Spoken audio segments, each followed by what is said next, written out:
Olá pessoal, professor Fábio novamente, retomando os nossos estudos de geografia com o capítulo 5 do livro didático Por Dentro da Geografia, tratando do clima e a dinâmica dos rios. Bom, o autor inicia o tema apresentando uma imagem de uma previsão do tempo da cidade de Aracaju em alguns dias da semana. Eu quero chamar a atenção para vocês que ele utiliza alguns desenhos, né? As nuvens com chuva, as nuvens sem chuva e o sol. Vocês vejam que ao longo de alguns dias, de 5 dias, a previsão se altera bastante. Ele destaca aqui as temperaturas máxima e mínima, na primeira imagem 29 e 22 graus, a umidade máxima e mínima, apontando que quanto mais umidade, mais chuva nós temos, e quanto menos umidade, menor possibilidade de chuva nós temos. Ele apresenta também a direção dos ventos, a intensidade dos ventos. Esses são dados básicos que são sempre apresentados em uma previsão do tempo. Na página seguinte, o autor nos apresenta o conceito de tempo atmosférico, também chamado de tempo meteorológico. E na figura 1 ele apresenta a imagem de uma previsão do tempo para celular. Algo muito comum de ser utilizado hoje e bastante útil para planejarmos as nossas viagens, os nossos passeios ou uma simples saída de casa, se vai chover ou se não vai chover. Nessas previsões atmosféricas, nós conseguimos obter os dados principais, como temperatura, umidade relativa do ar, pressão atmosférica, direção dos ventos, intensidade dos ventos e informações que nos ajudam a fazer esse planejamento. Nas figuras 2 e 3, ele apresenta então um mapa de previsão de chuva, onde a escala vai de um lilás forte até um alaranjado, sendo as cores mais escuras a maior quantidade de chuva e as cores mais claras a menor quantidade de chuva, apresentada aqui em milímetros. E no mapa da figura 2, então, um mapa de previsão de temperatura, onde nós temos uma escala similar, a cor mais escura é temperaturas maiores, mais quentes, e a cor mais para o verde aqui, temperaturas menores, mais frio. Chamo atenção também nesses dois mapas para os elementos essenciais. O título do mapa, a legenda do mapa, a rosa dos ventos, para nos dar a orientação, e uma escala. Na página seguinte, o autor nos faz um questionamento. Por que o tempo muda constantemente? Uma pergunta que pode ser comum na cabeça de vocês. Ele apresenta na figura 4, então, uma imagem da cidade de São Paulo com um tempo de chuva se formando. E a resposta a esse questionamento acima está no título abaixo da foto, por conta das massas de ar. As massas de ar, que são porções de ar atmosférico, uma grande quantidade de ar atmosférico, com características próprias de temperatura, umidade e pressão. Essas características de temperatura, umidade e pressão variam de acordo com cada região da Terra.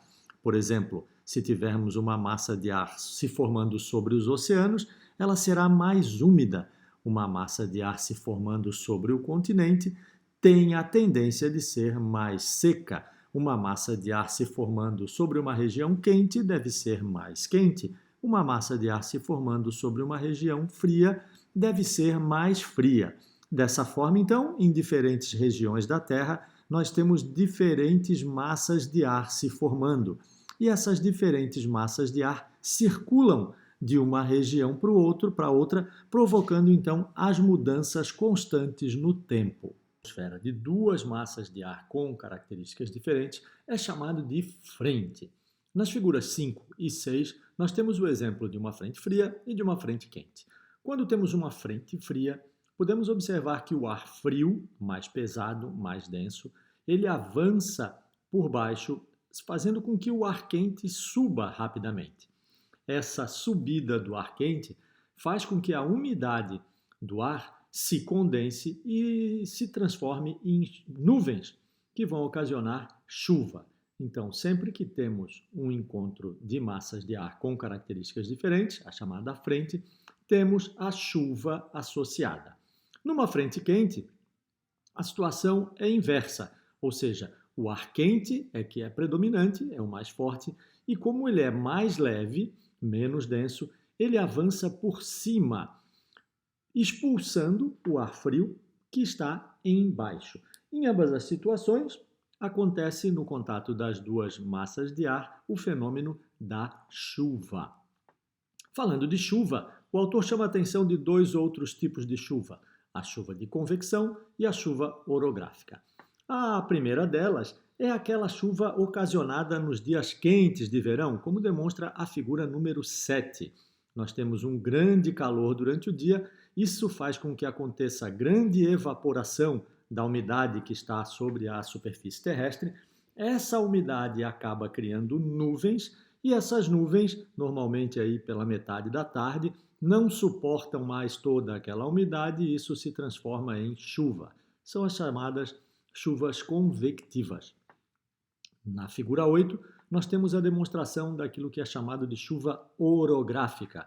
Aqui na região de Florianópolis são muito comuns as chuvas orográficas, em virtude do relevo. Diferente da chuva convectiva, a chuva orográfica está muito relacionada ao vento e ao relevo. Então, durante os dias mais quentes, o vento leva as massas de ar em direção a uma montanha e ao subirem a montanha, para atravessar a montanha, essa massa de ar se resfria. Se resfriando, então, a umidade nela se condensa e acaba formando uma nuvem sobre a montanha. Isso é muito comum de ser verificado aqui na região da Grande Florianópolis sobre a montanha do Cambirela. Para quem conhece a montanha do Cambirela, deve observar que no verão é constante que ela esteja coberta por uma nuvem, uma cobertura de nuvens intensa, muito frequente durante os dias de verão. Bom, à medida que essa nuvem vai se carregando de umidade durante o dia, chegado um determinado momento em que ela não suporta toda aquela umidade e acaba acontecendo a chuva. O autor chama a questão também para duas palavras novas para vocês aí, que são barlavento e sotavento. Para facilitar a lembrança dessas duas palavras, eu diria para vocês o seguinte: o barlavento é o lado da montanha em que bate o vento. Lembrem-se, está um pouco associado com barlavento, né? Bate vento e barlavento. Então, o lado que bate o vento na montanha é o barlavento. E o lado em que o vento vai embora, ou seja, o lado em que solta o vento, é chamado de sotavento. Então, só para vocês tentarem lembrar, o barlavento é o lado que bate o vento e o sotavento é o lado que solta o vento, onde o vento vai embora.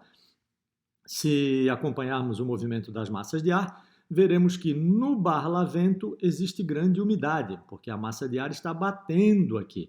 Já no sotavento, o lado que soltou o vento, a umidade já se transformou em chuva e já caiu normalmente nesse lado da montanha do barlavento, e o lado de sotavento, então, é um lado mais seco da montanha. Ok? Só para lembrarem das palavras barlavento e sotavento.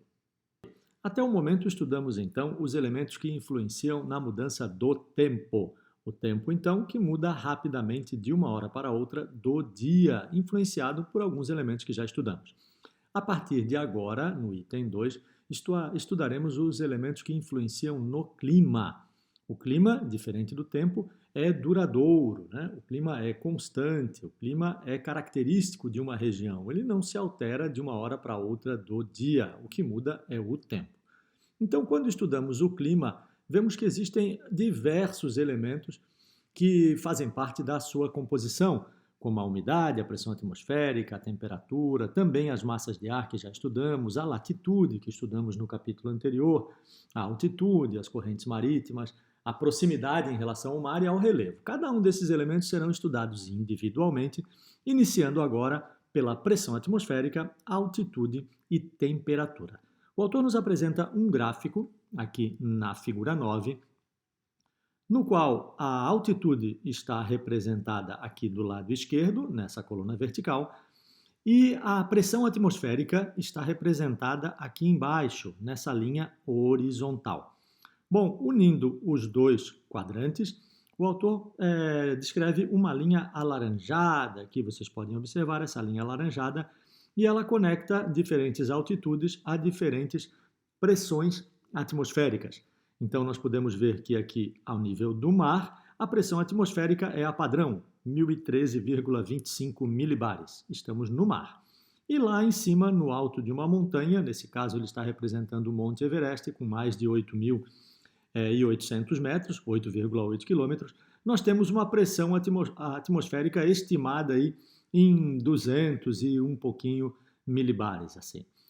Se olharmos um avião, está um pouquinho acima da altitude máxima do Monte Everest, aí por volta de 11 mil metros de altitude, né? Aqui a gente tem 10 mil metros, o avião um pouquinho acima, 11 mil metros de altitude. Nós teríamos, então, uma pressão atmosférica um pouquinho menor, certo? Então, esse gráfico nos apresenta a relação entre a altitude e a pressão atmosférica. Um outro elemento importante e muito envolvido nessa relação de pressão atmosférica é também a temperatura. Então, é comum que massas de ar mais frias tenham pressão maior. Então, numa região mais fria, é normal que a pressão atmosférica seja mais elevada. E numa região mais quente, é normal que a pressão atmosférica seja um pouco menor. Isso acontece devido à densidade dos gases, certo? Nos aspectos anteriores, o autor chama atenção para a latitude e o relevo, relacionando-os novamente com a altitude. Muito bem, a latitude, já estudamos num capítulo anterior, ela está diretamente relacionada com as zonas térmicas da Terra. Então, a inclinação do eixo de rotação da Terra, associado às diferentes latitudes, provocam as zonas térmicas. As zonas térmicas mais próximas da linha do Equador têm temperaturas maiores, e as zonas térmicas mais afastadas têm temperaturas menores. Portanto, quanto mais próximos da latitude zero, ou seja, da linha do Equador, maior tende a ser a temperatura. E quanto mais afastado da linha do Equador, ou seja, latitudes mais elevadas, tanto para o norte quanto para o sul, menor tendem a ser as temperaturas. Isso em função da incidência mais inclinada ou menos inclinada dos raios solares na superfície terrestre. Outro elemento que é muito importante na definição do clima é o relevo. O relevo que está diretamente envolvido, por exemplo, na formação de nuvens. Nós conversamos sobre isso quando discutimos sobre as chuvas orográficas. Então precisamos entender que uma grande cadeia de montanhas, por exemplo, ela pode dificultar a movimentação das massas de ar, fazendo com que a chuva aconteça no lado de barlavento. Lembram-se, o lado em que bate o vento. À medida que as massas de ar chegam, se aproximam das montanhas, elas sobem a montanha para atravessar. Ao subirem a montanha, a umidade vai se resfriando, vai se condensando, e nós temos o fenômeno chamado de chuva. Então, as chuvas tendem a acontecer no lado de barlavento. Lembram-se da palavra em que bate o vento. Assim que as nuvens atravessam essa montanha, passam para o outro lado, a tendência é que a maior parte das chuvas já tenha se precipitado no lado de barlavento e que o lado de sotavento, então, seja mais seco, com menos umidade. Isso pode influenciar diretamente no clima de uma região. Quanto à altitude, o autor nos chama a atenção aqui para uma foto do Monte Kilimanjaro, na África, que tem quase 6 mil metros e está na linha do Equador. Bom, se levarmos em consideração as zonas térmicas da Terra, próximos à linha do Equador, nós teríamos temperaturas bastante elevadas. Mas, se olharmos essa fotografia, veremos que lá em cima do Monte Kilimanjaro temos neve. E por que isso acontece? Por causa justamente da altitude. Em linhas gerais, temos uma redução de aproximadamente 1 grau centígrado à medida que subimos 200 metros. Aproximadamente isso. Então, significa que uma montanha com cerca de 1.000 metros, como é o caso da nossa montanha do Cambirela, que é a montanha mais alta da nossa região, é normal que tenhamos aproximadamente 5 graus centígrados a menos lá no alto da montanha em relação ao nível do mar. Para os próximos elementos influenciadores do clima, o autor chama a atenção para o olhar interdisciplinar, apontando aqui a questão da radiação solar e os riscos que ela apresenta para a nossa saúde. Bom, como sabemos, o Brasil, por exemplo, é um país tropical, ou seja, seu território está predominantemente localizado na região entre os trópicos. Isso significa que nós temos uma grande incidência da radiação solar, uma grande insolação, em todo o território brasileiro. O Sol, que é um importante elemento para a nossa saúde, promove a produção da vitamina D, que é muito importante para as nossas células, para a nossa pele, para a nossa saúde de forma geral. No entanto, uma exposição muito prolongada no Sol pode ocasionar danos à nossa pele. Por exemplo, pode causar câncer de pele. Então, fica aqui a dica para vocês. A exposição ao Sol é importante para a nossa saúde, mas nós devemos controlar essa exposição, evitando principalmente os horários de maior insolação, que são aqueles mais próximos do meio-dia, aí por volta das 10 horas da manhã até as 3, das 10 horas da manhã até as 3, 4 horas da tarde, ok? O próximo elemento é a umidade. Umidade, que é a quantidade de vapor d'água encontrada na atmosfera. Então, imaginemos que uma região com maior quantidade de vapor d'água tende a ser mais chuvosa. Uma região com menor quantidade de vapor d'água tende a ser menos chuvosa. Isso pode gerar regiões desérticas ou regiões de grandes florestas. Essa quantidade de vapor d'água, ela pode se precipitar não só em forma de chuva, mas também em forma de granizo, de orvalho ou até mesmo de neve. A umidade relativa do ar, ela é variável, então, de uma região para outra.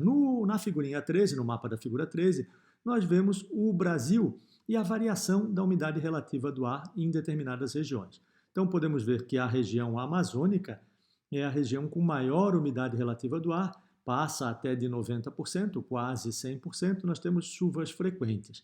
Na região mais central, nós temos aqui, então, menor umidade relativa e na região também do Nordeste brasileiro, da Caatinga nordestina, regiões com menor umidade do ar, consequentemente, regiões mais secas. Além da umidade do ar, nós temos também como importante elemento influenciador do clima as correntes marítimas. As correntes marítimas, que assim como as massas de ar, se movimentam pela Terra e têm temperaturas, têm características diferentes, algumas mais frias, outras mais quentes. As correntes mais frias tendem a ser mais secas e as correntes marítimas mais quentes tendem a ser mais úmidas. Isso influencia diretamente no clima da região próxima a essa corrente marítima. Nós temos dois grandes exemplos para ser dados, que são no oeste aqui da América do Sul, a corrente de Humboldt, por exemplo, que é uma corrente de águas frias que influencia diretamente o clima da região do deserto do Atacama, por exemplo, gerando inclusive o deserto do Atacama, sendo um dos principais formadores do deserto do Atacama, aqui na costa oeste da América Latina, no norte do Chile e no sul do Peru. Então, uma região bastante seca, desértica, gerada em grande parte pela influência de uma corrente marítima fria chamada corrente de Humboldt. Nós teremos uma corrente marítima quente, muito conhecida no mundo afora, a corrente do Golfo. A corrente do Golfo, que acontece aqui nessa região, né? A corrente de Humboldt é essa região aqui, corrente do Golfo. Nessa região aqui, uma região bastante quente, então, uma corrente de águas quentes que circula em direção ao Atlântico Norte, indo para a Europa.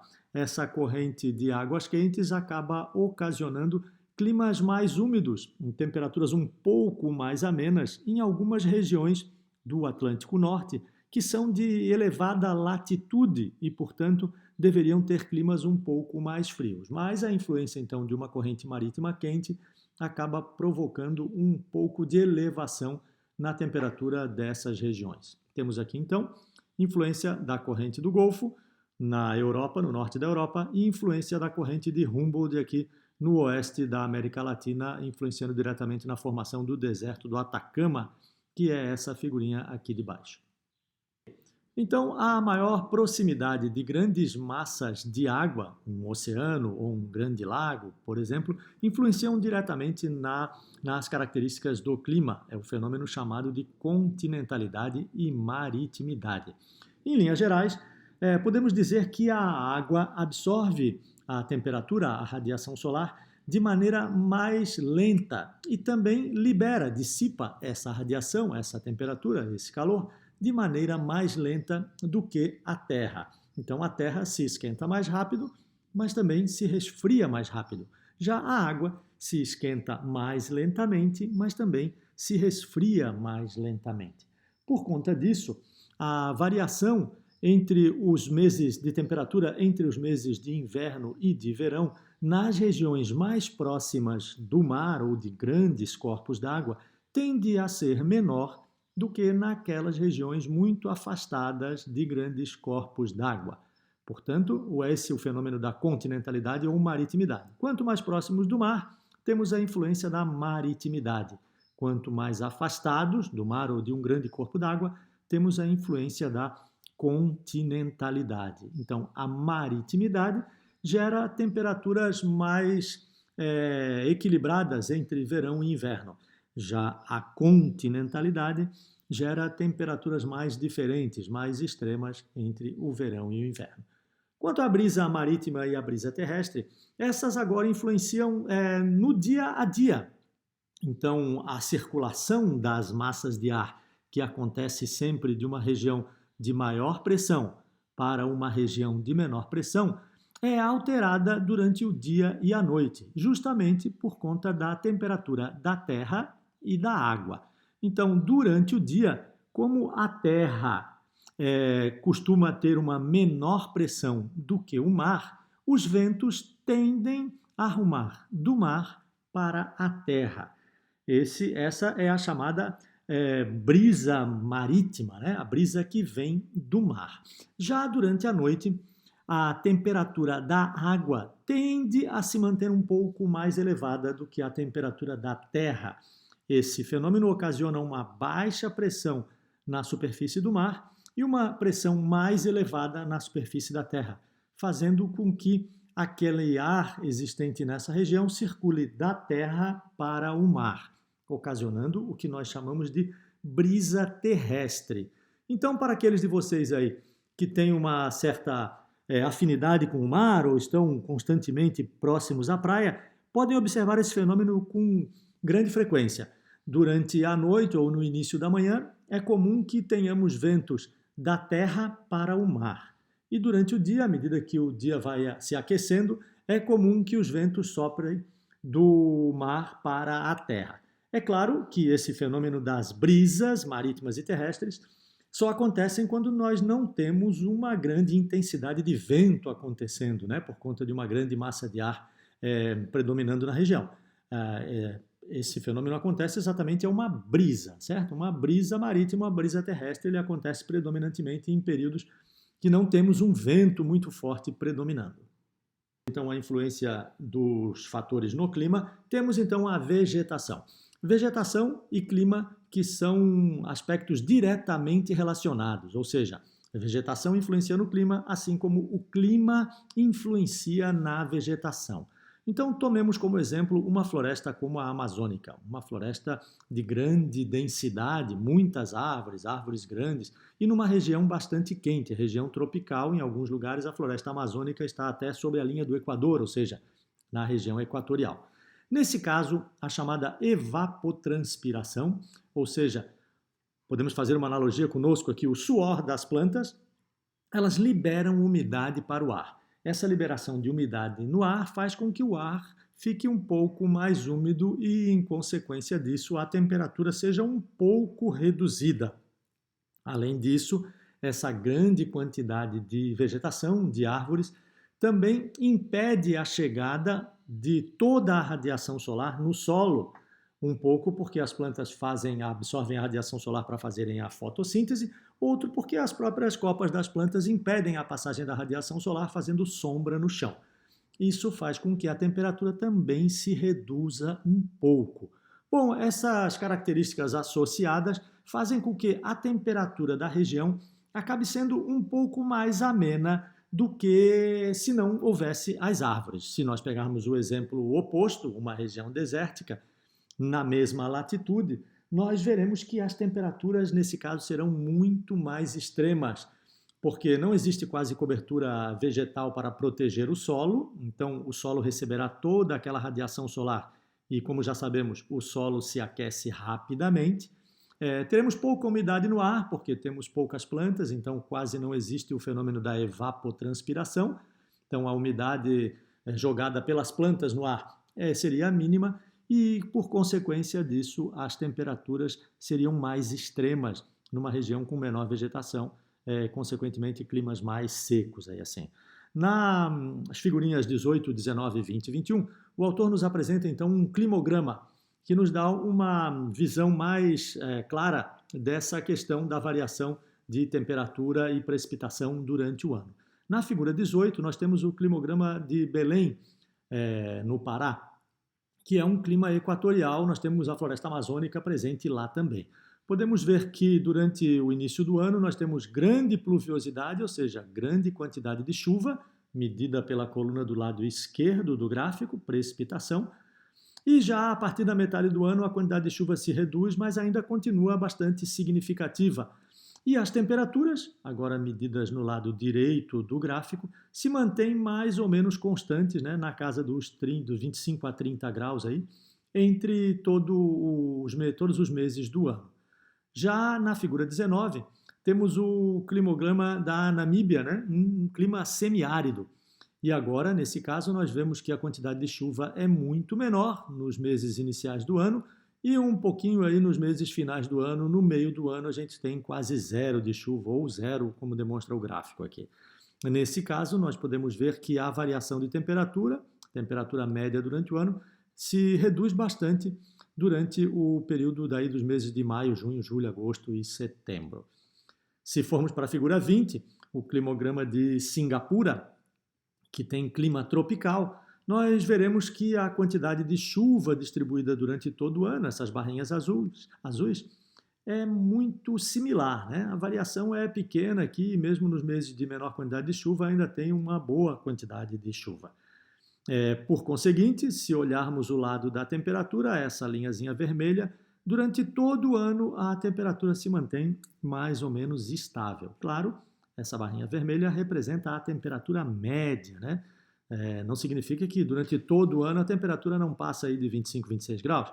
É claro que existem dias que a temperatura pode chegar aí próxima dos 40 e no inverno próxima de 10, talvez, dependendo da região, mas essa é a temperatura média. Já na figurinha 21, temos o extremo oposto do clima, né? Um clima desértico na Argélia, na África. Bom, nesse caso, nós vemos que há muito pouca chuva aqui nos meses de maio, junho, julho, agosto, setembro, outubro, talvez um pouquinho ainda em novembro, mas é bem pouquinha chuva. E, por consequência, também vemos que a temperatura varia muito, né? Podemos observar claramente nos 4 gráficos que quanto menor a quantidade de chuva, maior a variação de temperatura, como a gente explicou anteriormente. E nesse caso aqui, a temperatura varia aí de próximo de 10 graus até cerca de 30 graus. Temperatura média, né? Novamente falando. Nos dias mais quentes de verão, eventualmente, podemos ter temperaturas aí de 40 graus ou até mais, e nos dias mais frios de inverno, temperaturas aí próximas de 0 grau ou coisa parecida. Certo? Essa linha vermelha, então, representa a temperatura média. Ok? O tema 2, que fala da influência do clima, o autor nos apresenta os tipos de clima no nosso planeta. Então, para isso, a figura 22, um planisfério com os tipos de clima, temos a rosa dos ventos aqui novamente, temos a escala aqui no canto inferior direito e temos a legenda, que é o que mais nos interessa nesse momento. Nessa legenda, nós podemos ver o primeiro deles, o clima equatorial. Esse clima é pintadinho mais de vermelho. Vemos que o Brasil tem grande influência de clima equatorial, grande parte do seu território, um pouco de clima equatorial aqui também na África e um pouco de clima equatorial aqui no Oceano Pacífico e Índico, meio no Sudeste Asiático. Muito bem, o clima equatorial, como já vimos, é um clima bastante quente, está na região mais central, próxima do Equador, então uma zona térmica bastante quente, pouca variação de temperatura entre o inverno e verão, variação muito pequena, então grande insolação e grande umidade, né? A presença de muitos rios também, então e muitas florestas, uma evapotranspiração muito grande. Já o clima tropical, esse meio alaranjadinho, rosinha aqui, nós vemos novamente que o Brasil tem grande parte do seu território sob a influência do clima tropical, vemos parte da África também com influência do clima tropical, parte da Ásia também, da Austrália também, e um pequeno pedaço aqui também da América do Norte e a parte da América Central aqui. O clima tropical, então, tem uma variação de temperatura entre o inverno e verão um pouco maior do que o clima equatorial. Nós temos predomínio de chuvas na estação mais quente, que é o verão, e uma estação um pouco mais seca, que é o inverno, mas ainda com grandes temperaturas. No caso do clima subtropical, que é essa terceira figurinha representada aqui, é esse clima meio azulzinho, nós vemos que o sul do Brasil, ou seja, a região que nós moramos aqui, ela está bastante influenciada pelo clima subtropical. Vemos também uma região aqui na Ásia bastante influenciada pelo clima subtropical, ele que é o nosso clima, então é o clima que nós mais conhecemos. Ele tem 4 estações aí bem definidas, né? Primavera, verão, outono e inverno. Não tem uma estação exatamente seca, durante todas as estações do ano chove, alguma estação chove mais, outra estação chove menos, né? No nosso caso aqui o verão chove mais, o inverno chove menos, mas chove ainda durante o ano inteiro. Nós temos uma amplitude térmica um pouco maior, ou seja, no verão a temperatura é maior, no inverno a temperatura tende a ser aí bem menor. Então, no nosso caso aqui, nós estamos vendo que no inverno, às vezes, temos temperaturas aí próximas de zero, às vezes até abaixo de zero, e no verão, aí nos extremos, aí, temperaturas que beiram os 40 graus. Isso é uma grande amplitude térmica, ok? Nos climas seguintes, o temperado é dominante nas regiões de latitudes um pouco mais elevadas e apresenta temperaturas diferentes durante todo o ano. Então, nós podemos ver também nos climas temperados a variação das 4 estações do ano, primavera, verão, outono e inverno. É claro, ele começa a ter uma amplitude térmica um pouco maior também que a dos climas anteriores. Já no clima mediterrâneo, nós temos agora, no mar Mediterrâneo, a influência do mar Mediterrâneo, ou seja, da questão da maritimidade. Nesse caso, então, o clima apresenta uma estação mais seca, uma estação mais chuvosa, a gente tem um pouco mais de estabilidade, essas duas condições mais marcantes, uma época mais fria e uma época mais quente, muito influenciado então pelo mar Mediterrâneo. Já o clima semiárido, esse amarelinho, é encontrado em várias regiões do mundo, inclusive aqui no Brasil, no Nordeste brasileiro, nós temos novamente a redução da quantidade de chuva, de umidade no ar. Isso ocasiona climas com temperaturas um pouco mais extremas, mais oscilantes entre o dia e a noite, por exemplo, e nesse caso a vegetação, claro, é bastante reduzida. No caso do clima desértico, esse meio begezinho aqui, quase verde, né? Que existe em algumas regiões aqui da África, da América do Sul também, na região que nós chamamos atenção para o deserto do Atacama, certo? E na região da Ásia, aqui da China, né, com predominância para a China, nós temos também esse clima desértico que ele, como já estudamos anteriormente, ele apresenta muito menos umidade do que os climas anteriores. Por consequência disso, também as variações de temperatura são mais extremas, certo? A amplitude térmica é bem maior, tanto entre o dia e a noite, quanto nas épocas de verão e inverno. Eles acontecem, nesse caso aqui, em regiões de latitude mais extremas. Quando a gente tem um clima desértico, ou qualquer clima que seja, né? Numa região de latitude mais elevada, nós tendemos a ter maior variação de temperatura entre os meses de inverno e de verão.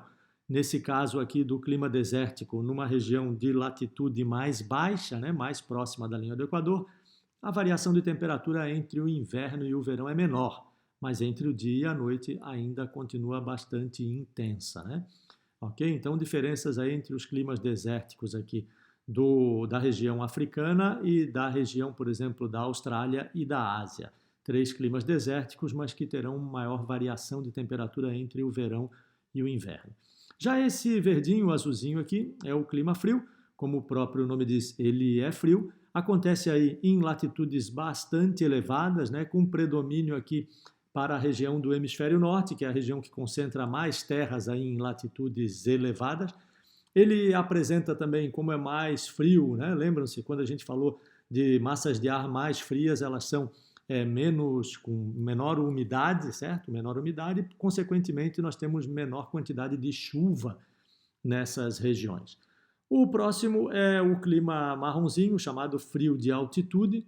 Então, esse frio aqui não é ocasionado por grande latitude, mas sim pela altitude da região. É claro que em alguns lugares nós podemos ter aqui, como na região da Índia, um pouco da China, aqui na cadeia do Himalaia, nós temos uma região também com frio de altitude, porque temos grandes montanhas, mas o frio aqui não é caracterizado apenas pela altitude, né? Essa região já tem alguns climas um pouco mais frios.